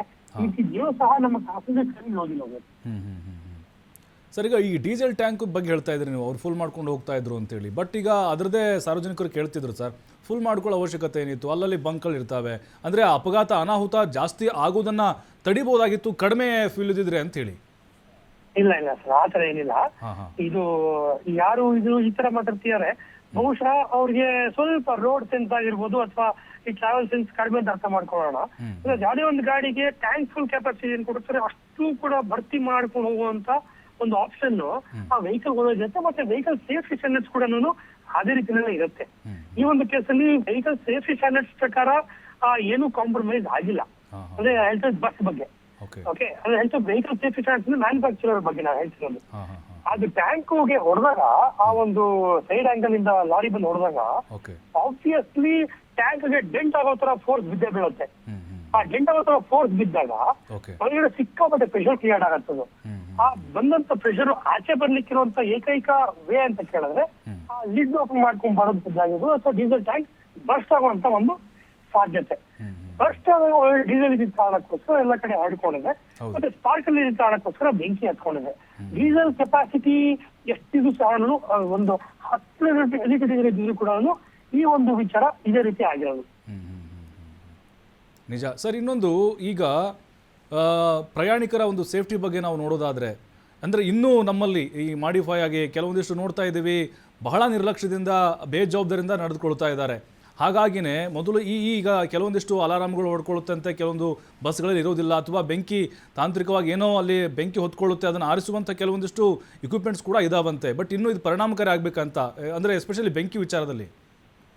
ಅಲ್ಲ ಸಣ್ಣ ಪುಟ್ಟ ಫೈರ್ ಆದ್ರೆ ಸರ್ ಬಸ್ ಅಲ್ಲಿರುವಂತ ಎಕ್ವಿಪ್ಮೆಂಟ್ಸ್ ಸರ್ವೇ ಸಾಮಾನ್ಯ ಸಾಕಾಗಿರುತ್ತೆ. ಹಾಂ ಅದು ಈ ತರ ಘಟನೆಗಳು ನಡೆದಾಗ ಫಸ್ಟ್ ಆಫ್ ಆಲ್ ಆ ಬಸ್ ಸ್ಟಾಫ್ ಗಳಿಗೆ ಅಂತ ಎಕ್ವಿಪ್ಮೆಂಟ್ ಆಪರೇಟ್ ಮಾಡ್ಲಿಕ್ಕೆ ಬರುತ್ತಾ ಇಲ್ವಾ, ಟ್ರೈನಿಂಗ್ ಕೊಟ್ಟಿದ್ದಾರಾ ಇಲ್ವಾ ನಮಗ್ ಗೊತ್ತಿರೋದಿಲ್ಲ. Correct. Okay, moreover passenger ಗಳಿಗೆ ಆ ಆಕ್ಸೆಸಿಬಿಲಿಟಿ ಕೊಡುವಂತ ಫೈರ್ ಎಕ್ಸ್ಟಿಂಗ್ವಿಷರ್ಗಳು ಎಲ್ಲ ಕಡೆ ಇಟ್ಟಿರೋದಿಲ್ಲ. Lot of expenses for the tour operator ಅಂದ್ರೆ ಬಸ್ ಆಪರೇಟರ್ ಗಳಿಗೆ. ಹೌದು. ಹಾಗಂತ ಎಷ್ಟೇ ಎಕ್ವಿಪ್ಮೆಂಟ್ ಕೊಟ್ಟಿದ್ರು ಕೂಡ ಇಂಥ ಒಂದು ಘಟನೆಯ ತಡಲಿಕ್ಕೆ ಆಗ್ತಿರ್ಲಿಲ್ಲ. This is very unfortunate incident. Okay, it's not about the passenger safety. Bus ಒಳಗಡೆ ಇದ್ದಾಗ ಏನ್ ಮಾಡಬೇಕಿದೆ ಅನ್ನೋ ವಿಚಾರ ಒಂದು. ಹೌದು. ಇನ್ನೊಂದು ರೋಡ್ ಸೇಫ್ಟಿ ಬಗ್ಗೆ. ಹಾಂ ಹಾಂ ರೋಡ್ ಸೇಫ್ಟಿ ಬಗ್ಗೆ ಅಂತ ಬಂದಾಗ ನೋಡಿ, ಆ ಒಂದು ರೋಡ್ ಡಿವೈಡ್ ಏನಿದೆ ಹಾಂ ಬಹುಶಃ ಅದು ಹೈಟ್ ಮಾಡಬೇಕು ಅಂತ ಹೇಳ್ಬೋದು ನಾವು. Definitely, ಯಾಕಂದ್ರೆ ಹೈಟ್ ಮಾಡಿದಿತ್ತು ಅಂತ ಕೇಳಿದ್ರೆ ಆ ಲಾರಿ ಹತ್ಲಿಕ್ಕೆ ಆಗ್ತಿರ್ಲಿಲ್ಲ ರೋಡ್ ಡಿವೈಡ್ ಇದು. ಕರೆಕ್ಟು. ಇದೇ ರೀತಿ ಘಟನೆ ಒಂದು ಸ್ವಲ್ಪ ದಿನಗಳ ಮುಂಚೆ ಒಂದು ಇಡೀ ಫ್ಯಾಮಿಲಿ ಜಖಮ್ ಆಗ್ಬಿಟ್ಟು ಸತ್ತೋಗಿದ್ರು 5 ಜನ ವೋಲ್ವೋ XC90 ವೆಹಿಕಲ್ ಅಲ್ಲಿ. ಹೌದು, ಗೊತ್ತು ಒಂದು ಸರ್. ಕ್ಯಾಂಟರ್ ಬಂದು ಗಾಡಿ ಮೇಲೆ ಬಿದ್ದು ಸತ್ತೋಗ್ಬಿಟ್ರು. ಹೌದು ಹೌದು. ಅದು ಕೂಡ ಇದೇ ರೀತಿ ರೋಡ್ ಡಿವೈಡರ್ ಹಾಕೊಂಡ್ಬಂದು ಮಾಡಿದ್ದಲ್ವಾ ಅದು. ರೋಡ್ ಡಿವೈಡರ್ಗಳ ಹೈಟ್ ಏನಿದೆ is that as per the NHAI standards ಅಥವಾ ಹೈವೇ ಸ್ಟ್ಯಾಂಡರ್ಡ್ಸ್ ಪ್ರಕಾರ ಈಸಿಯಾ ಅಂತ ಚೆಕ್ ಮಾಡ್ಬೇಕಿದೆ. ನಿಜ ನಿಜ. ಸೊ ಎಲ್ಲ road safety, vehicle safety, passenger safety ಎಲ್ಲ ಬೇರೆ ಬೇರೆ ವರ್ಟಿಕಲ್ಸ್ ಆಫ್ ಡಿಸ್ಕಷನ್ ಸರ್ ಇದು. ಎಸ್, ನಿಜ. ಉಪಯುಕ್ತವಾದಂಥ ಮಾಹಿತಿನ ತಿಳಿಸ್ಕೊಟ್ರಿ ಫಣೀಂದ್ರ ಸರ್. ಥ್ಯಾಂಕ್ ಯು ನಿಮಗೆ.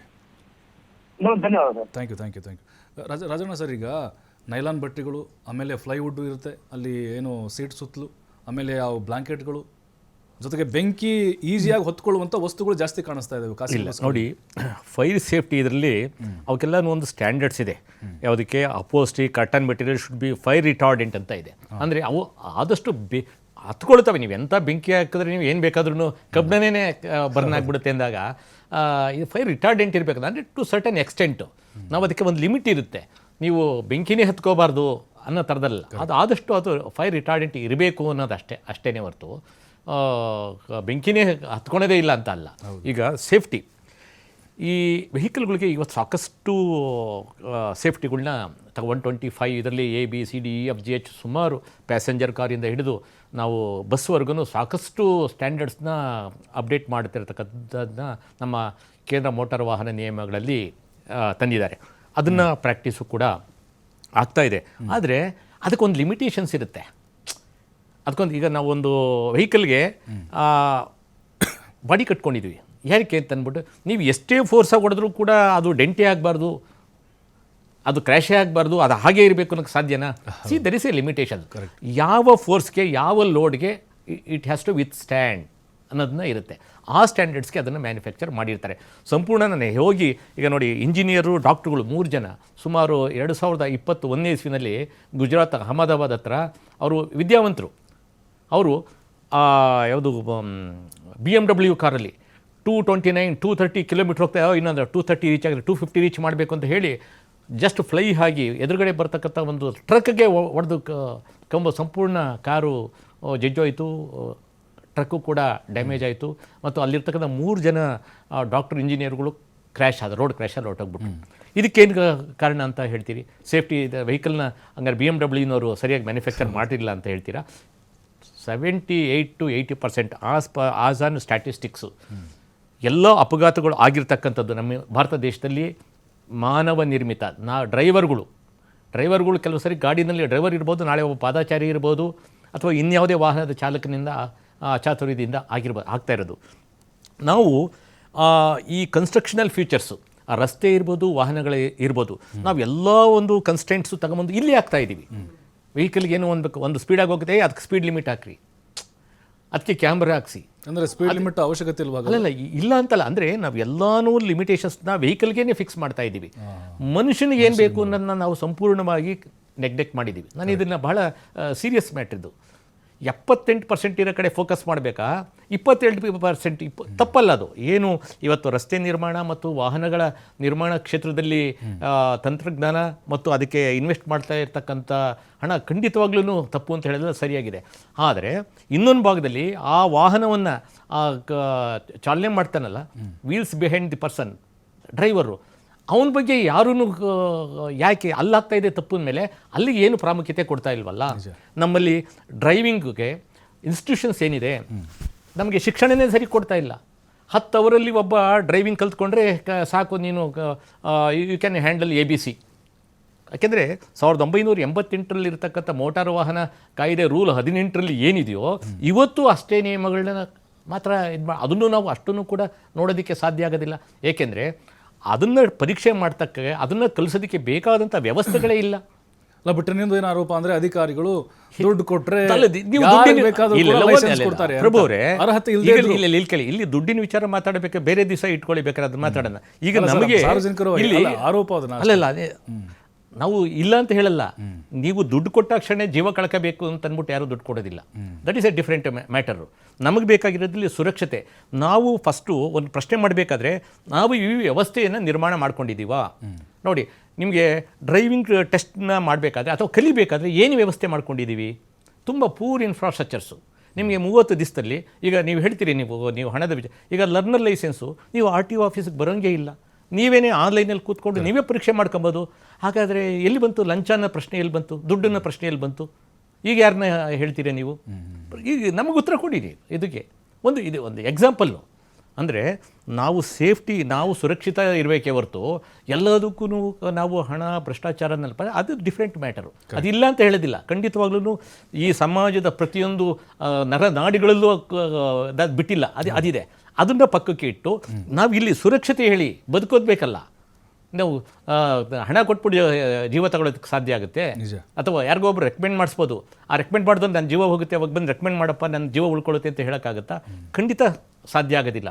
ಈ ಶಿಕ್ಷಣ ಕ್ಷೇತ್ರದಲ್ಲಿ ಅಂದರೆ ವಾಹನಗಳಿಗೆ ಡ್ರೈವಿಂಗ್ ಲೈಸೆನ್ಸ್ನ ಕೊಡಬೇಕಾದ್ರೆ ಅವ್ರಿಗೆ ತರಬೇತಿ ಕೊಡ್ತೀವಲ್ಲ, ಅದಕ್ಕೆ ಬೇಕಾದ ಸ್ಟ್ಯಾಂಡರ್ಡ್ಸ್ನ ಜಾಸ್ತಿ ಮಾಡಿಲ್ಲ. 88ರಲ್ಲಿ ಏನಿತ್ತು, ಇವತ್ತು ಅದೇ ಇದೆ. ಹತ್ತು ಕಡೆ ಸ್ವಲ್ಪ ಗಮನ ಹರಿಸಿ. ನೀವು ಒಂದು ವರ್ಷದ್ದು ಪಾಸ್ ಮಾಡಬೇಕಾದ್ರೆ ನಿಮಗೆ 1 ವರ್ಷ, ಒಂದು ಕ್ಲಾಸ್ ಪಾಸ್ ಮಾಡಬೇಕಾದ್ರೆ 1 ವರ್ಷ, 1ನೇ ಕ್ಲಾಸ್ ಪಾಸ್ ಮಾಡಬೇಕಾದ್ರೆ ನೀವು ಇಡೀ ಜೀವಮಾನ ನೀವು ವೆಹಿಕಲ್ ಓಡಿಸ್ತೀರ ಅಂದರೆ ನಿಮ್ಗೆ ಎಷ್ಟು ಟ್ರೈನಿಂಗ್ ತರಬೇತಿ ಬೇಕಾಗ್ಬೋದು? ಮತ್ತು ಬರೀ ಕೇವಲ ನೀವು ಒಂದ್ಸರಿ ಲೈಸೆನ್ಸ್ ಕೊಟ್ಟರಲ್ಲ, ಅದನ್ನು ಮತ್ತೆ ರಿನ್ಯೂವಲ್ ಮಾಡಬೇಕಾಗತ್ತೆ. ನಿಮ್ಮ ಏನು ಜ್ಞಾನ ಇದೆಯಲ್ಲ ಅಪ್ಡೇಟ್ ಮಾಡಬೇಕಾಗತ್ತೆ. ಯಾಕೆಂದರೆ ಸಿಟಿಗಳು ಬೆಳೀತಾ ನಿಮಗೆ ಹೊಸ ಚಾಲೆಂಜಸ್ ಬರುತ್ತೆ. ಆ ಚಾಲೆಂಜಸ್ಗಳಿಗೆ ಅನುಗುಣವಾಗಿ ಒಂದು ಸಂಚಾರದ ಒಂದು ಸವಾಲುಗಳನ್ನು ನಿವಾರಿಸಬೇಕಾದಂಥ ಜ್ಞಾನ ಪಡ್ಕೊಳ್ಳೇಬೇಕಲ್ಲ. ಅಂದರೆ ರೀಟ್ರೈನಿಂಗ್ ಅಂದರೆ ಕಾಯ್ದೆಯಲ್ಲಿ ಕೆಲವೊಂದು ಬದಲಾವಣೆಗಳಾಗಬೇಕು. ಹೌದು, ಟ್ರೈನಿಂಗ್ಗಳು ಕೊಡಬೇಕು. ಇದು ಒಂದು ಕಡೆ ತರಬೇತಿ ಆಯಿತು, ಶಿಕ್ಷಣ ಆಯಿತು, ಮತ್ತು ಎನ್ಫೋರ್ಸ್ಮೆಂಟ್ ಮಾಡುವಾಗಲೂ ಅಷ್ಟೇ ನಾವೆಲ್ಲದಕ್ಕೂ ದಂಡ ಹಾಕೋದು ಸರಿ, ಅದು ದಟ್ ಇಸ್ ಒನ್ ಟೂಲ್. ಬರೀ ದಂಡ ಹಾಕಿದ್ರೆ ಸಾಲದು, ದಂಡ ಹಾಕಿ ಮತ್ತೆ ಅವ್ರನ್ನ ಸರಿಪಡಿಸೋದು ಎಲ್ಲಿ? ಅದಕ್ಕೇನು ನಾವು ಪಾಲಿಸಿಗಳೇ ಮಾಡಿಲ್ಲ. ಅಲ್ಲ ಸರ್, ಈಗ ಖಾಸಗಿ ಬಸ್ಗಳಲ್ಲಿ ಮೊನ್ನೆ ನೋಡಿ ಕರ್ನೂಲ್ದಾಯಿತು, ಅಲ್ಲಿ ಎಷ್ಟೋ 100 ಮೊಬೈಲ್ ಬ್ಯಾಟ್ರಿಗಳನ್ನ ಬೇರೆ ಕಡೆ ಸಾಗಾಟ ಮಾಡ್ತಿದ್ರು ಅಂತ, ಅದಕ್ಕೆ ಜಾಸ್ತಿ ಬೆಂಕಿ ಹೊತ್ಕೊಳ್ಳೋ ಕಾರಣ ಅಂಥೇಳಿ. ಬಟ್ ಹಾಗಾಗಿ ಅಲ್ಲಿ ಡ್ರೈವರ್ ಕಂಡಕ್ಟರ್ಗಳು ಬಸ್ ಈಗ ಫ್ಲೈಟಲ್ಲಿ ಹೋಗಿಂತ ಮುಂಚೆ ಏನು ಅನೌನ್ಸ್ ಮಾಡ್ತಾರಲ್ಲ, ಅದು ಅಲರ್ಟ್ ಮಾಡಬೇಕು ಅಂತ ಪ್ರಯಾಣಿಕರು ಯಾರು ಹೇಳೋದೇ ಆಯಿತು ಸರ್. ಈಗ ಫ್ಲೈಟಲ್ಲಿ ಹೋಗ್ತಾ ಇದ್ದೀವಿ ಎಲ್ಲ, ನೀವು ಪ್ರಯಾಣ ಮಾಡಿದ್ರಿ, ಎಲ್ಲರೂ ಬಹುತೇಕರು ಇವತ್ತು ಸಾಮಾನ್ಯ ಜನರು ಫ್ಲೈಟಲ್ಲಿ ಪ್ರಯಾಣ ಮಾಡಿ ಎಲ್ಲ ಸುರಕ್ಷಿತ ಆದಂಥ ಇದನ್ನು ಇಟ್ಟಿದ್ದಾರಲ್ವ ಸರ್. ಯಾವುದಾದ್ರೂ ಫ್ಲೈಟ್ ಅಪಘಾತ ಆದಂಥ ಸಂದರ್ಭದಲ್ಲಿ ಯಾರಾದರೂ ಅಲ್ಲಿರ್ತಕ್ಕಂಥ ಪರಿಕರಗಳನ್ನು ಉಪಯೋಗಿಸಿ ಎಸ್ಕೇಪ್ ಆಗಿರ್ತಕ್ಕಂಥ ಒಂದೇ ಒಂದು ಉದಾಹರಣೆ ಕೊಡ್ತೀರಾ? ನೀವು ಕೊಡ್ತೀರಾ? ಅವಕ್ಕೆಲ್ಲ ಲಿಮಿಟೇಷನ್ಸ್ ಇದೆ. ಯಾವ ಸಂದರ್ಭದಲ್ಲಿ ಅದೇನು ಕಡಿಮೆ ಪ್ರಮಾಣದಲ್ಲಿ ಆದಾಗ ಅವನ್ನೆಲ್ಲ ಉಪಯೋಗಿಸಿ ಅವರು ಪ್ರಾಣಾಪಾಯದಿಂದ ಪಾರಾಗ್ಬೋದು. ಆದರೆ ಇದು ಹೇಗೆ ಅಂದರೆ ನಿಮಗೆ ಬಾಂಬ್ ಹಾಕಿದಂಗೆ ಈ ಥರ ಅಪಘಾತಗಳು ಅಂತಂದಾಗ ನೋಡಿ, ಒಂದು ಬಸ್ಸು 100 ಕಿಲೋಮೀಟ್ರ್ 80 ಕಿಲೋಮೀಟ್ರ್ ಸ್ಪೀಡಲ್ಲಿ ಹೋಗ್ತಾ ಇರ್ತದೆ, ಅದು ಆಪೋಸಿಟ್ ಡೈರೆಕ್ಷನಲ್ಲಿ ಹೋಗ್ತಾ ಇರೋದು. ಅಲ್ಲಿಗೆ ಇವೆರಡು ಸೇರಿಸದೆ ಫೋರ್ಸ್ ಎಷ್ಟು ಬರುತ್ತೆ ಅಂದರೆ ವೆಯ್ಟ್ ಇಂಟು ಸ್ಪೀಡ್ ಮೊಮೆಂಟಮ್, ಅಷ್ಟು ವೆಯ್ಟ್ ಹೋಗಿ ನಿಮಗೆ ಫೋರ್ಸ್ ಬಿದ್ದಂಥ ಪೆನಿಟ್ರೇಟ್ ಆಗಿಬಿಡುತ್ತೆ ನಿಮಗೆ. ಅವ್ರಿಗೆ ಪಣಿಯನ್ನವರು ಹೇಳಿದರು, ಅದು ನಾನು ಆಸ್ ಎ ಇಂಜಿನಿಯರ್ ನಾನು ಹೇಳ್ತೀನಿ, ಒಂದು ಡೀಸೆಲ್ ಟ್ಯಾಂಕಲ್ಲಿ ಆ ಇಂಪ್ಯಾಕ್ಟ್ ಬಿದ್ದ ತಕ್ಷಣ ಏನಾಗುತ್ತೆ ನೋಡಿ, ಇಲ್ಲಿ ಪ್ರೆಷರ್, ವಾಲ್ಯೂಮ್ ಆ್ಯಂಡ್ ಟೆಂಪ್ರೇಚರ್, ಯಾವಾಗ ಪ್ರೆಷರ್ ಬಿಲ್ಟಪ್ ಆಗುತ್ತೆ ಟೆಂಪ್ರೇಚರ್ ರೈಸ್ ಆಗುತ್ತೆ. ಟೆಂಪ್ರೇಚರ್ ರೈಸ್ ಆದಾಗ ಅಲ್ಲಿರ್ತಕ್ಕಂಥ ಒಂದು ಡೀಸೆಲ್ಗೆ it catch fire easily, fire point ಬೇಗ ರೀಚ್ ಆಗಿಬಿಡುತ್ತೆ. ಅಂದರೆ ಇಲ್ಲಿ ಸ್ಪೀಡ್ ಕಡಿಮೆ ಇದ್ದರೆ ಅನಾಹುತ ಕಡಿಮೆ ಆಗ್ತಿತ್ತು ಅಂತ. ಖಂಡಿತವಾಗ್ಲೂ ಓವರ್ ಸ್ಪೀಡಿಂಗ್ 70% ಅಪಘಾತಗಳು ಓವರ್ ಸ್ಪೀಡಿಂದಲೇ ಆಗ್ತಾ ಇದೆ. ಸ್ಟ್ಯಾಟಿಸ್ಟಿಕ್ಸ್ ಇದೆ ನಮ್ಮ ಭಾರತ ದೇಶದಲ್ಲಿ 70% ಓವರ್ ಸ್ಪೀಡಿಂದ. ಇದು ತಮಿಳುನಾಡು ನಂಬರ್ ಟಾಪ್ 1ನಲ್ಲಿದೆ ಅಪಘಾತದಲ್ಲಿ, ಸ್ಪೀಡು ಕೂಡ.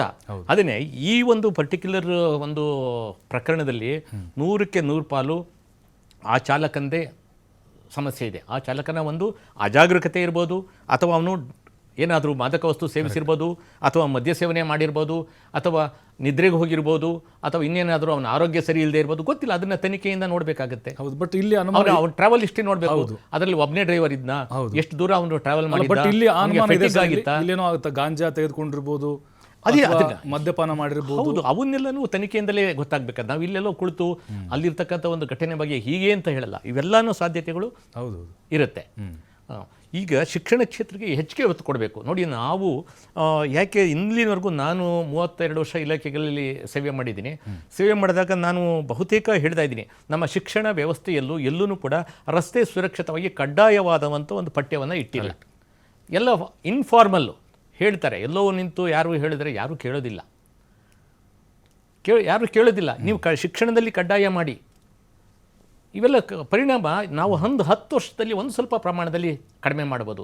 ನೆಕ್ಸ್ಟು ಎನ್ಫೋರ್ಸ್ಮೆಂಟಿಗೆ ಬಂದಾಗಲೂ ಅಷ್ಟೇ. ಎನ್ಫೋರ್ಸ್ಮೆಂಟ್ ಬಂದು ಬರೀ ದಂಡ ಹಾಕೋದು ಒಂದೇ ಅಲ್ಲ, ಯಾರು ತಪ್ಪು ಮಾಡಿದವನಿಗೆ ದಂಡದ ಜೊತೆ ಅವ್ರಿಗೆ ರೀಟ್ರೈನಿಂಗ್ ಕೊಡಿ. ಇವತ್ತು ನೀವೇನೋ ಒಂದು ತಪ್ಪು ಮಾಡಿ ಒಂದು ಟ್ರಾಫಿಕ್ ಅಫೆನ್ಸ್ ಮಾಡಿದ್ರಿ, ಒಂದೊಂದು ಅಫೆನ್ಸ್ಗೂ ಇಷ್ಟಿಷ್ಟು ದಂಡ ಅಂತ ಇದೆ. ಆ ದಂಡದ ಜೊತೆಗೆ ನೀವೇನು ತಪ್ಪು ಮಾಡಿದಿರೋ ಅಂಥ ವ್ಯಕ್ತಿಗಳಿಗೆ 3 ಗಂಟೆ ಒಂದು ಕ್ಲಾಸು ಅಟೆಂಡ್ ಮಾಡಿ, ಅದಕ್ಕೆ ಬೇಕಾದ ಒಂದು ಟ್ರೈನಿಂಗ್ ಸೆಂಟರ್ಸ್ಗಳನ್ನ ಸ್ಟಾರ್ಟ್ ಮಾಡಬೇಕು. ನೋಡಿ, ನೀವು ದಂಡ ಕಟ್ಟಿ ಹೋಗ್ಬಿಡ್ತೀರಾ, ಆದರೆ ಆ ದಿವಸದ ಕೆಲಸ ಬಿಟ್ಟು 3 ಗಂಟೆ ನೀವು ಒಂದು ಟ್ರೈನಿಂಗ್ ಸೆಂಟ್ರಲ್ಲಿ ಕೂತ್ಕೊಂಡು ಸ್ಕ್ರೂ ಹಾಕಿಸ್ಕೊಂಡು ಬರಬೇಕಾದ್ರೆ ನಿಮ್ಗೆ ಇಷ್ಟಪಡೋದಿಲ್ಲ. ತಡೆ ಯೋಚನೆ ಮಾಡ್ತಾನೆ, ನನಗೆ ಇದು ಮುಖ್ಯನಾ, ಸ್ವಲ್ಪ ನಿಂತ್ಕೊಳ್ತಾನೆ. ಟ್ರಾಫಿಕ್ ಸಿಗ್ನಲಲ್ಲಿ ಅಥವಾ ಸಂಚಾರಿ ನಿಯಮಗಳನ್ನ ಪಾಲನೆ ಮಾಡಬೇಕಾದಾಗ ನನಗೆ ಈ ರೀತಿಯಾಗಿ ದಂಡ ಕಟ್ಟಬೇಕಾದ್ರೆ ಆ ಕ್ಷಣದಲ್ಲಿ ಹೋಗ್ಬೋದು. ಬಟ್ RTO ಅಧಿಕಾರಿಗಳು ಬಿಸಿ ಮುಟ್ಸೋಲಿ ಎಲ್ಲೋ ಒಂದು ಕಡೆ ಎಡುತ್ತಾ ಇದ್ದಾರೆ ಸರ್. ಇದು ಪಾಲಿಸಿ ರೇಡ್ ಮಾಡ್ತಾರೆ. ಇಲ್ಲ, ಒಂದೇ ಇದು ಇದಕ್ಕೆ ರೈಡ್ ಅನ್ನೋ ಪ್ರಶ್ನೆ ಇಲ್ಲ. ಇದನ್ನ ನಿರಂತರವಾಗಿ ನೋಡಿ, ಲೈಸೆನ್ಸ್ ಕೊಟ್ಟ ಮೇಲೆ ಅಧಿಕಾರ ನಮ್ಮ ಕಾನೂನಲ್ಲಿ ಇಷ್ಟೇ ಇರೋದು. ನಿಮ್ಮ ಲೈಸೆನ್ಸನ್ನು ತಪ್ಪು ಮಾಡಿದಾಗ ದಂಡ ಹಾಕ್ಬೋದು, ಮತ್ತು ಅದನ್ನು ಸಸ್ಪೆಂಡ್ ಮಾಡ್ಬೋದು, ಮತ್ತು ಅದನ್ನು ನಿರಂತರವಾಗಿ ರಿಪೀಟ್ ಆದಂಥ ಸಂದರ್ಭದಲ್ಲಿ ಅದನ್ನು ರದ್ದುಗೊಳಿಸ್ಬೋದು. ಇವೆಲ್ಲ ಕಾನೂನಲ್ಲಿ ಅವಕಾಶ ಇದೆ. ಇದ್ರ ಜೊತೆಗೆ ಕೆಲವು ಸೋಷಿಯಲ್ ವರ್ಕ್ಗೆ ಇದನ್ನು ಮಾಡ್ಬೋದು. ಇವತ್ತೇನು ತಪ್ಪು ಮಾಡಿದ್ರೆ ನೀವು ಹೋಗ್ರಿ 2 ಅವರ್ ಇಂಥ ಕಡೆ ಒಂದು ಸೋಷಿಯಲ್ ವರ್ಕ್ ಮಾಡಿ ಅಂತ ಇದನ್ನು ಕಾನೂನಲ್ಲಿ ಇವೆಲ್ಲ ತಂದರೆ ಅವಾಗ ಜನಗಳು ಒಂದು ಸ್ವಲ್ಪ ಪಾಸಿಟಿವ್ ಆಗಿ ಯೋಚನೆ ಮಾಡೋಕ್ಕೆ ಶುರು ಮಾಡ್ತಾರೆ. ಇದನ್ನು ದುಡ್ಡು ಎಷ್ಟು ಬೇಕಾದ್ರೂ ಕಟ್ತೀನಿ, ಅಪಘಾತನ ಮಾಡ್ತಾನೆ, ಇನ್ಶೂರೆನ್ಸ್ ಇರ್ತದೆ, ಕ್ಲೈಮ್ ಮಾಡ್ತಾನೆ. ಈ ಮನಸ್ಥಿತಿ ಬದಲಾಗಬೇಕು. ಅದಕ್ಕೆ ಇದೆಲ್ಲಿಂದ ಬರುತ್ತೆ? ಶಿಕ್ಷಣ ನಾವು ಕೊಡ್ತಾನೇ ಇಲ್ಲ. ನಾವು ಎಲ್ಲಿ ಕೊಡ್ತಾ ಇದ್ದೀವಿ? ಎಲ್ಲನೂ ಯಾವುದೋ ಒಂದು ಡ್ರೈವಿಂಗ್ ಶಾಲೆ, ಯಾರೋ ಒಂದು ಅದರಲ್ಲಿ ಒಂದು ಅದರಲ್ಲಿ ಎಷ್ಟು 10 ಅವರ್ ಟ್ರೈನಿಂಗ್ ಕೊಟ್ಟರೆ ABC ಕಲ್ತ್ಕೊಂಡ್ಬಿಡ್ತಾನೆ, ದಟ್ ಈಸ್ ಎನಫ್. ಮತ್ತು ಟೆಸ್ಟ್ ನಾವು ಹೇಗೆ ಮಾಡ್ತೀವಿ? ನಮಗೇನಿದೆ ಈಗ ಅಕ್ರಿಡಿಷನ್ ಡ್ರೈವಿಂಗ್ ಸ್ಕೂಲ್ ಅಂತ ಇದೆ. ಹಿಂದೆ ನಮ್ಮ ಸೀನಿಯರ್ಸು ನಾವೆಲ್ಲ ಇದು ಮಾಡೋಕ್ಕೆ ಪಬ್ಲಿಕ್ ರೋಡಲ್ಲಿ ರಿಸ್ಕಲ್ಲಿ ಟೆಸ್ಟ್ ತೊಗೊಳ್ತಾ ಇದ್ದೋ.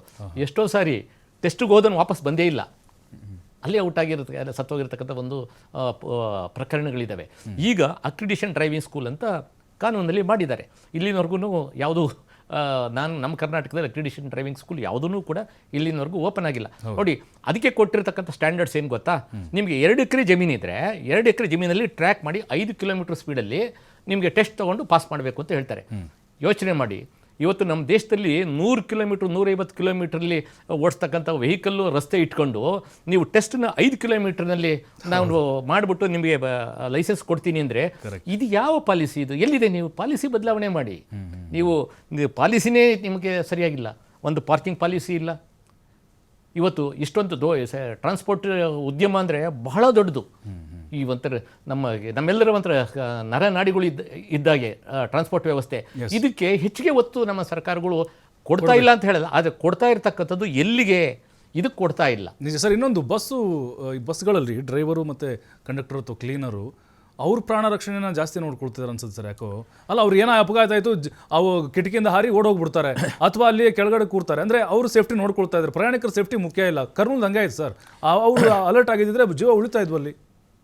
ನೀವು ಹೇಳಿದ್ರೆ ಪ್ರತಿಯೊಬ್ಬರಿಗೂ ಅಂಥ ಟೈಮಲ್ಲಿ ಆಗೋದೇನು ಗೊತ್ತಾ? ಅವರು ಜೀವ ಉಳಿಸ್ಕೋಬೇಕು ಅಂತ. ಹೌದು. ನಮ್ಮ ಸಾಮಾಜಿಕ ವ್ಯವಸ್ಥೆಯಲ್ಲಿ ನಮ್ಮ ಜನರ ಮನಸ್ಥಿತಿ ಹೇಗಿದೆ ಹೇಳಿ? ಒಂದು ಅಪಘಾತ ಆದಂಥ ಸಂದರ್ಭದಲ್ಲಿ ಡ್ರೈವರು ನಂತರ ಏನಾದರೂ ಪರಿಹಾರಕ್ಕೆ ಮುಂದಾದ ಸಂದರ್ಭದಲ್ಲಿ ಅವನ್ನೇ ಇಟ್ಕೊಂಡು ಸಾರ್ವಜನಿಕರು ಹೊಡೆದು ಸಾಯಿಸಿರ್ತಕ್ಕಂಥ ಘಟನೆಗಳೇ ಹೆಚ್ಚು ಇರ್ತಕ್ಕಂಥದ್ದು. ಆ ಭಯದಿಂದಲೇ ಓಡ್ತಾರೆ ಹೊರತು ಖಂಡಿತವಾಗ್ಲೂ ಇದು ಸಮಾಜದಲ್ಲಿ ಇರ್ತಕ್ಕಂಥವ್ರು ಮಾಡಬಾರ್ದು. ಇದೆಲ್ಲ ಎಜುಕೇಷನ್ ಮುಖಾಂತರ ಬರಬೇಕು. ಒಂದು ಅಪಘಾತ ಆದಾಗ ಏನು ಮಾಡಬೇಕು? ಒಂದು ಸಾಮಾನ್ಯ ಜ್ಞಾನ. ಯಾರು ಹೇಳ್ತಿದ್ದಾರೆ ಅಪಘಾತ ಆಯ್ತು ಹಿಡ್ಕೊಂಡು ಹೊಡಿರೋ ಅವನಿಗೆ? ಹೌದು. ಅದು ಏನು ಅವರು ನೋಡೋದಿಲ್ಲ. ಅಪಘಾತ ಆದಾಗ ಏನು ಮಾಡಬೇಕು? ಸಾರ್ವಜನಿಕರ ಜವಾಬ್ದಾರಿಗಳೇನು ಅದನ್ನು ಮರ್ತ್ಬಿಡ್ತಾರೆ. ಗುಡ್ ಸಮಾರಿಟನ್, ಇದು ಕೇಂದ್ರ ಸರ್ಕಾರ ಒಂದು ಯೋಜನೆಯನ್ನು ತಗೊಂಬಂದಿದೆ.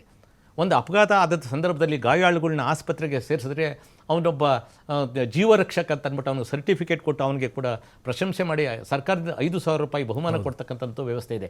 ಅದು ಬಿಟ್ಬಿಟ್ಟು ನಮ್ಮ ಜನಗಳು ಏನು ಮಾಡ್ತಾರೆ, ಅಪಘಾತ ಆದಂಥ ಸಂದರ್ಭದಲ್ಲಿ ಡ್ರೈವರ್ಗೆ ಹಿಡ್ಕೊಂಡು ಹೊಡೆದು ಸಾಯಿಸ್ತಕ್ಕಂಥ ಒಂದು ಮನಸ್ಥಿತಿ ಹೊಂದಿದ್ದಾರೆ ಅಂತಂದರೆ ಆ ಕಾರಣಕ್ಕಾಗಿ ಇವತ್ತು ಡ್ರೈವರ್ ಕ್ಲೀನರ್ಗಳು ಆ ಸ್ಥಳ ಬಿಟ್ಟು ಓಡಿ ಅವರು ಪ್ರಾಣ ರಕ್ಷಣೆ ಮಾಡ್ಕೊಳ್ಳೋದಕ್ಕೆ ಹೋಗ್ತಾರೆ.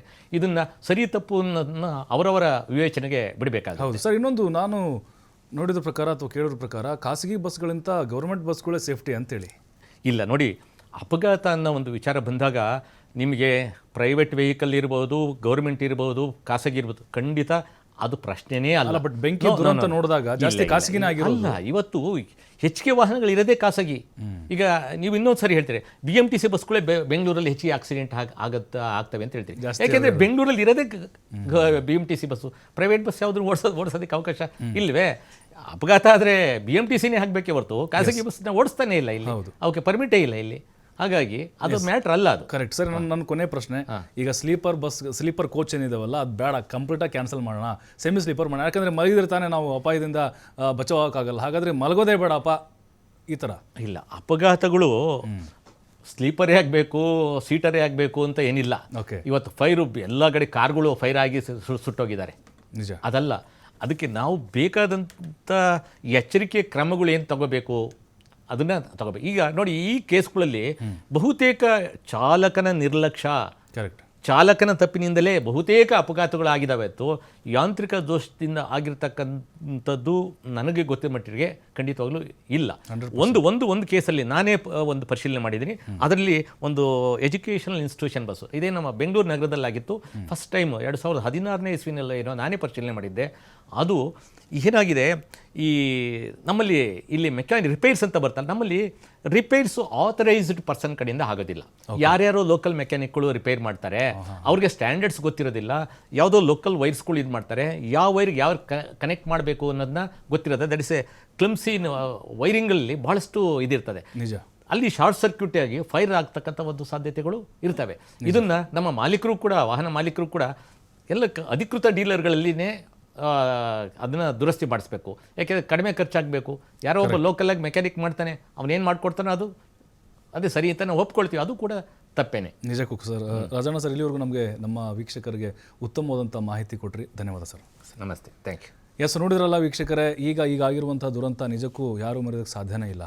ಆದರೆ ಸೇಫ್ಟಿ ಬಹಳ ಮುಖ್ಯ. ಯಾವಾಗ ಏನಾಗುತ್ತೋ ಹೇಳೋಕ್ಕಾಗಲ್ಲ. ಸಾವು ಯಾವಾಗ ಯಾವ ರೂಪದಲ್ಲಿ ಬರುತ್ತೆ ಅನ್ನೋದು ಊಹೆ ಕೂಡ ಮಾಡೋಕ್ಕಾಗಲ್ಲ. ಹಾಗಾಗಿ ಇಲ್ಲಿ ಚಾಲಕರು ಕೂಡ ಅಷ್ಟೇ ಮೈಯೆಲ್ಲ ಕಣ್ಣಾಗಿರಬೇಕು, ಜಾಗರೂಕರಾಗಿ ಗಾಡಿ ಓಡಿಸಬೇಕು. ಖಾಸಗಿ ಸಂಸ್ಥೆಯ ಮಾಲೀಕರು ಕೂಡ ಅಷ್ಟೇ ಇಂತಹ ಕೇಸ್ಗಳನ್ನು ಗಂಭೀರವಾಗಿ ತೆಗೆದುಕೊಳ್ಬೇಕು. ಪ್ರಯಾಣಿಕರ ಸೇಫ್ಟಿ ಬಹಳ ಮುಖ್ಯ ಆಗುತ್ತೆ. ಒಬ್ಬ ಮಾಡುವಂಥ ತಪ್ಪಿನಿಂದ ನೂರಾರು ಅಮಾಯಕ ಜೀವಗಳು ಬಲಿಯಾಗುತ್ತೆ. ಸರ್ಕಾರವು, ಅಧಿಕಾರಿಗಳು ಎಲ್ಲರೂ ಕೂಡ ಗಂಭೀರವಾಗಿ ತೆಗೆದುಕೊಂಡು